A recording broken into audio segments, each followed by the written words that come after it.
প্রিয় নবম এবং দশম শ্রেণীর শিক্ষার্থীরা, বৃত্তের উপরে আরও একটি নতুন ক্লাসে তোমাদের সবাইকে স্বাগত জানাচ্ছি। প্রিয় শিক্ষার্থী, আমি ধারাবাহিকভাবে বৃত্ত অধ্যায়ের গুরুত্বপূর্ণ যত উপপাদ্য আছে আমি ধারাবাহিকভাবে সেগুলো আলোচনা করে যাচ্ছি। ঠিক তারই ধারাবাহিকতায় আজকে তোমাদের অনুশীলনী 8.4 হতে আরও নতুন দুটি উপপাদ্য আজকের ক্লাসে আমি আলোচনা করব। প্রিয় শিক্ষার্থী, আমি অমিত সরকার, প্রভাষক উচ্চতর গণিত, Khulna collectorate public school and college, তোমাদের সবাইকে আজকের ক্লাসে স্বাগত জানাচ্ছি। প্রিয় শিক্ষার্থী, তোমাদের অনুশীলনী 8.4-এর 3 নম্বরটি আমরা প্রথমে লক্ষ্য করব। যে অনুশীলনীর 3 নম্বর, এর আগের ক্লাসে আমি নিশ্চয়ই 1 এবং 2 নম্বর যে উপপাদ্য আছে সেগুলো আমি সমাধান করে দিয়েছিলাম।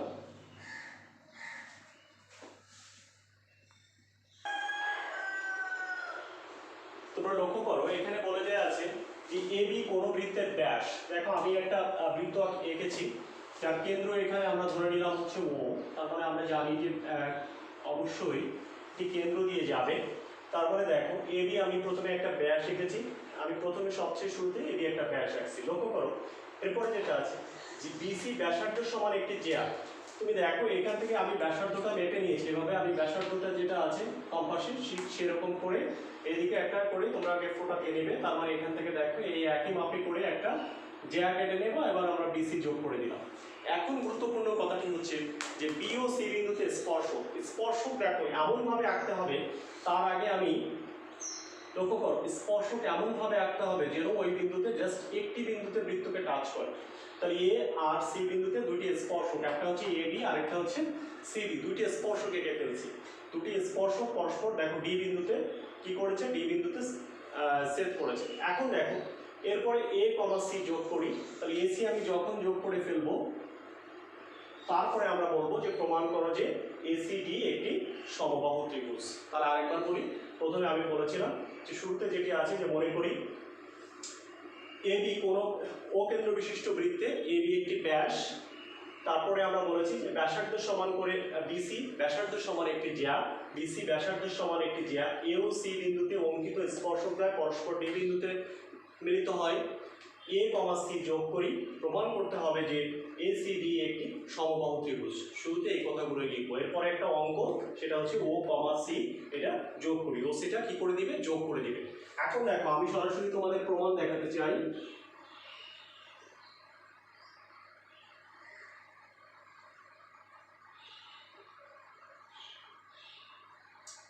তাহলে আমি এখন সরাসরি প্রমাণে চলে যাচ্ছি।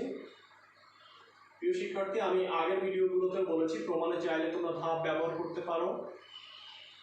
ধাপ 1, শুরুতে লক্ষ্য করো ছোট যে ত্রিভুজটি হয়েছে ওখানে দেখো ত্রিভুজ আমি নাম দিচ্ছি যে ওবিসিএ। ওবিসিএ আমরা এই ত্রিভুজটির ক্ষেত্রে আমরা যদি লক্ষ্য করি,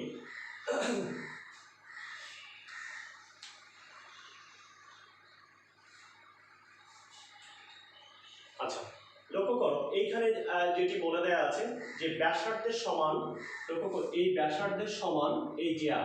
তার মানে দেখো এখানে যে ব্যাসার্ধ যেটা, এই জ্যাটাও কিন্তু ঠিক সেইটা।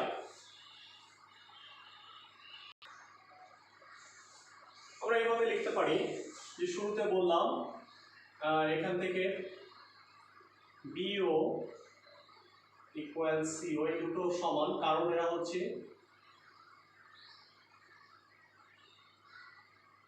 একই বৃত্তের ব্যাসার্ধ।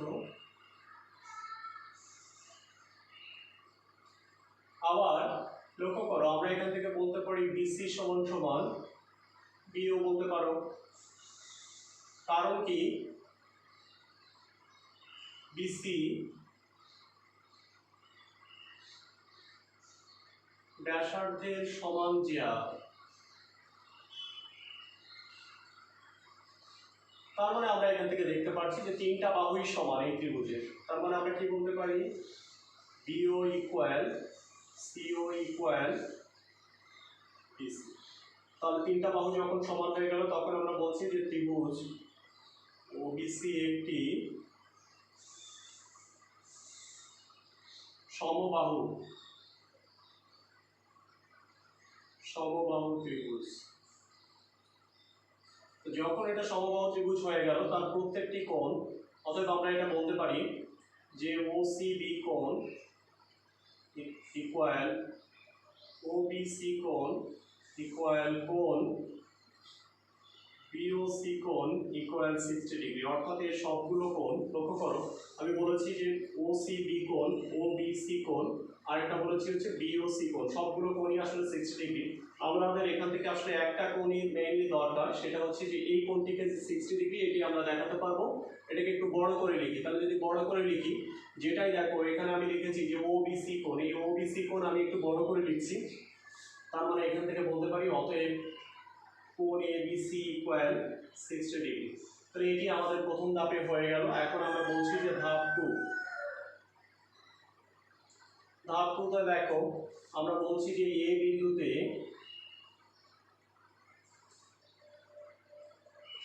আমরা যদি এ বিন্দুর কথা চিন্তা করি, তাহলে এ বিন্দুতে হচ্ছে এডি স্পর্শক এবং লক্ষ্য করো এসি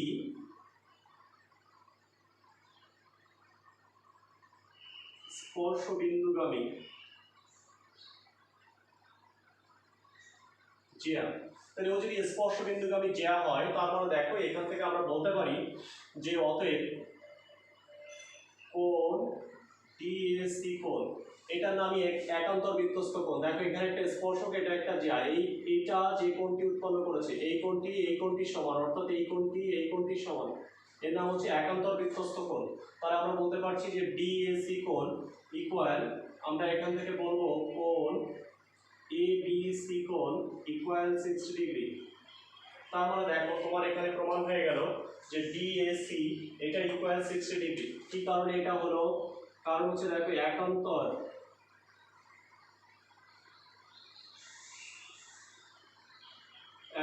বৃত্তস্থ কোণ, একান্তর বৃত্তস্থ কোণ নিয়ে নিশ্চয়ই তোমাদের উপপাদ্য পড়ানো হয়েছে। তার মানে আমাদের এখান থেকে যেটা প্রমাণ আমাদের এখান থেকে দরকার ছিল সেটি হচ্ছে কোণ ডিএসি এটা ইকুয়াল 60 ডিগ্রি, এটি আমাদের মূল বিষয়। অর্থাৎ আমরা এই যে ত্রিভুজটি এটা সমবাহু দেখাতে বলছিল, তাহলে একটা কোণ অন্তত আমরা 60 ডিগ্রি বলতে পারলাম। এখন দেখি আমরা ধাপ 3-এ যাব, স্টেপ বাই স্টেপ। দেখো প্রথমে আমরা এই কোণটা 60 দেখিয়েছি, এই কোণটি একান্তর বৃত্তস্থ কোণ, তারপর আমরা এই কোণে চলে আসতে পারছি। এখন দেখো এইখানে যে বিন্দুটা আছে আমাদের বাইরে, সেটি হচ্ছে বি বিন্দু। ধাপ 3-এ বলছি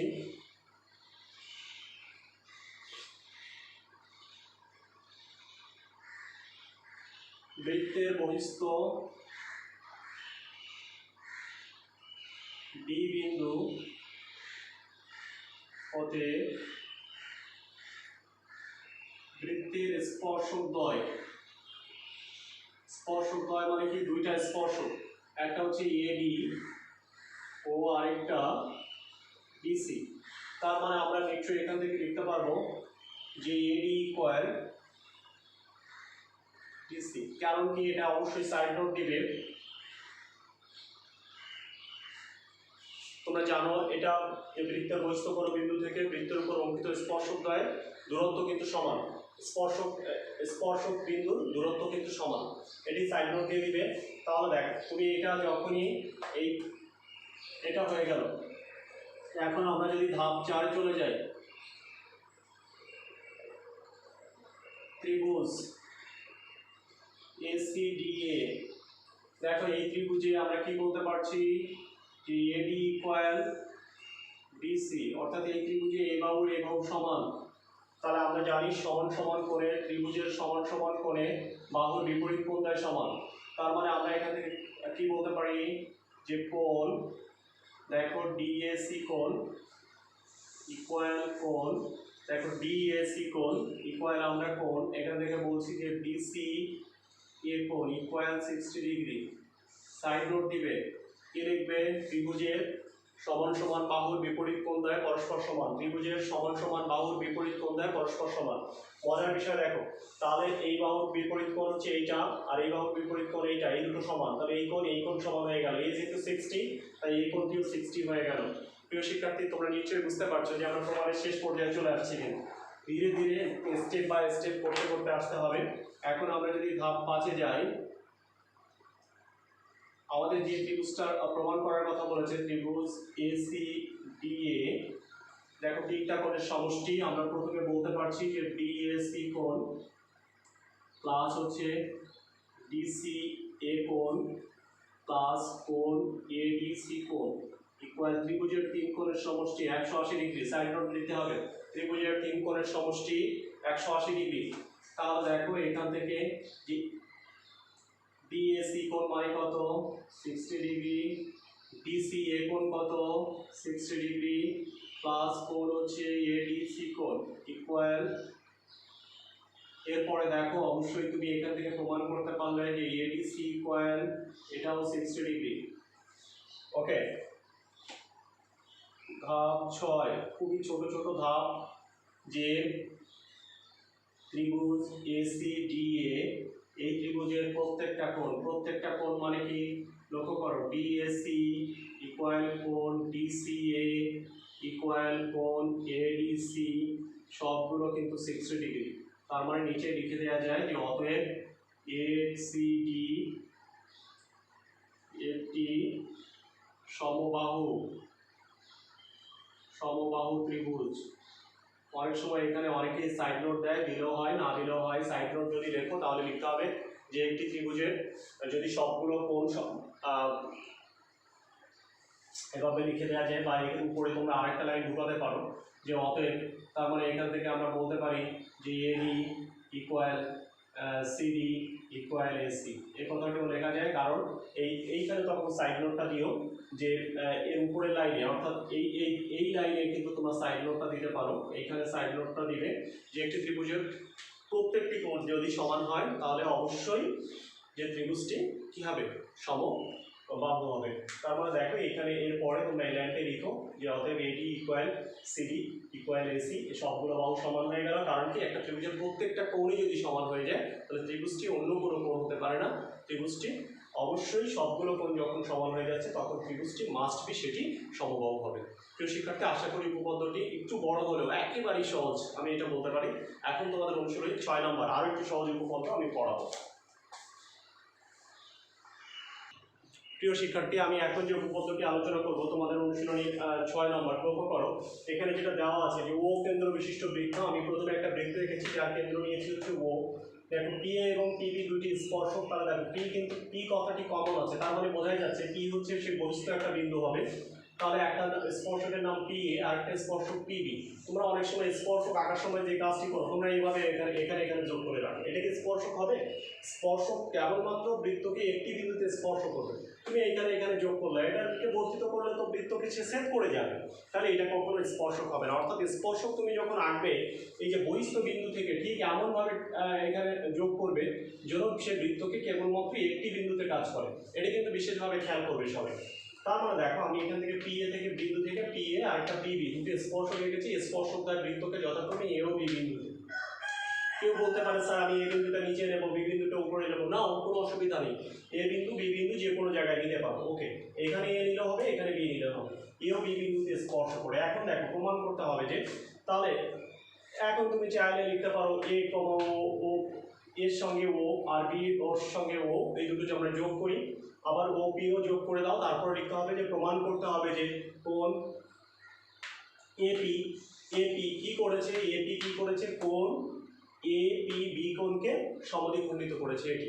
এখন দেখো এই সমদ্বিখণ্ডিত যদি তুমি প্রমাণ করতে হয় তাহলে তোমাকে নিশ্চয়ই প্রমাণ করতে হবে যে এই কোণটির সমান। এটি যদি তুমি দেখাতে পারো তাহলে কিন্তু প্রমাণ শেষ হয়ে গেল, আর কিচ্ছু না।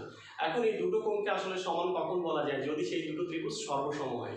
প্রিয় শিক্ষার্থী, এই প্রমাণটি কিন্তু দুইভাবে করা যায়। আমি একভাবে করে দিব, আরেকভাবে মৌখিকভাবে তোমাদের বলে দিব।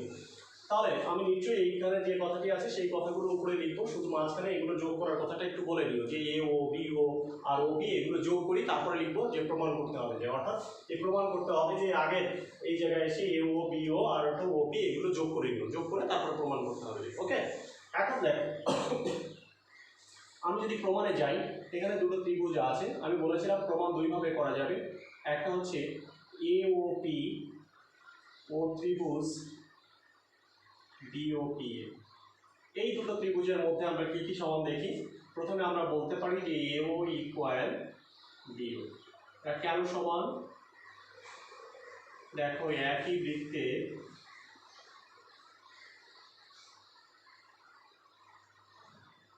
ব্যাসার্ধ।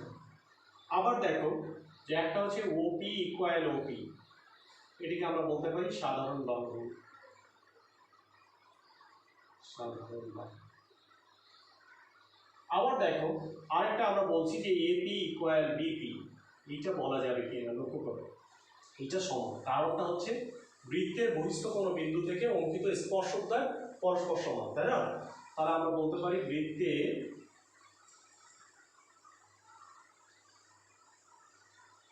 বহিস্থ কোনো বিন্দু হতে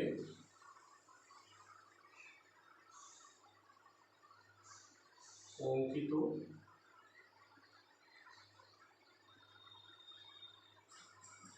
স্পর্শকদ্বয় সমান। খুব সংক্ষেপে লিখলাম কথাটি, আসলে বিস্তারিত লিখতে হতো বৃত্তের বহিস্থ কোনো বিন্দু থেকে বৃত্তের অঙ্কিত স্পর্শকদ্বয়ের স্পর্শ বিন্দুর দূরত্ব সমান। এভাবে পুরোটা পরে পড়ায় লেখা যেত, যেহেতু তিনটা বাহু সমান হয়ে গেছে, তাহলে তুমি অতএব বলতে পারো যে এ ও পি এর সাথে সর্বসম ত্রিভুজ, এখানে দেখো বি ও পি।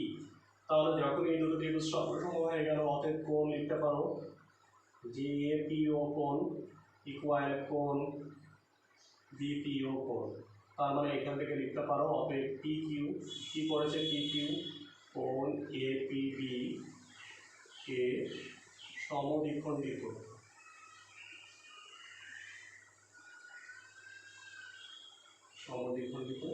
করেছে, লিখব প্রমাণিত।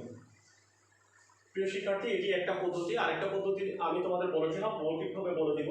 যদি আরেকটা পদ্ধতি আমরা প্রমাণ করতে চাই যে পি হচ্ছে বৃত্তের বাইরের একটা বিন্দু আর এখানে দুটো স্পর্শক আছে, তাহলে অবশ্যই এ বিন্দুতে হচ্ছে কি পি একটা স্পর্শক আর এও হচ্ছে স্পর্শ বিন্দুগামী ব্যাসার্ধ। তার মানে নিশ্চয়ই এখান থেকে বলা যেত যে পি এ ও কোণ ইকুয়াল 1 সমকোণ, অনুরূপভাবে পি বি ও কোণও 1 সমকোণ।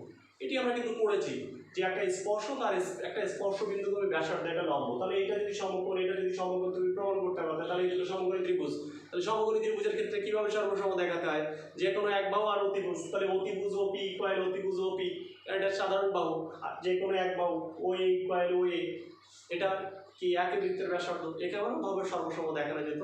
তাহলে আরেকটা পদ্ধতি ছিল সমকোণী ত্রিভুজ দেখায় তারপরে সমকোণ ধরুন তুমি চাইলে প্রমাণটি করতে পারবে। প্রিয় শিক্ষার্থী, আমি আশা করি যে আমি ধারাবাহিকভাবে বৃত্তের উপরে যতগুলো ক্লাস নিয়েছি, তোমরা যদি সব ভিডিওগুলো দেখো, বৃত্ত নিয়ে তোমাদের কারো কোনো উপপাদ্য নিয়ে আর কারো কোনো সমস্যা থাকবে না। আর যারা এতক্ষণ ধরে আমার ভিডিওটি দেখেছে সবাইকে অসংখ্য ধন্যবাদ জানিয়ে আজকের ক্লাস এখানেই শেষ করছি। প্রিয় শিক্ষার্থী, তোমরা সবাই ভালো থাকো, সুস্থ থাকো, এই শুভকামনা জানিয়ে বিদায় নিচ্ছি।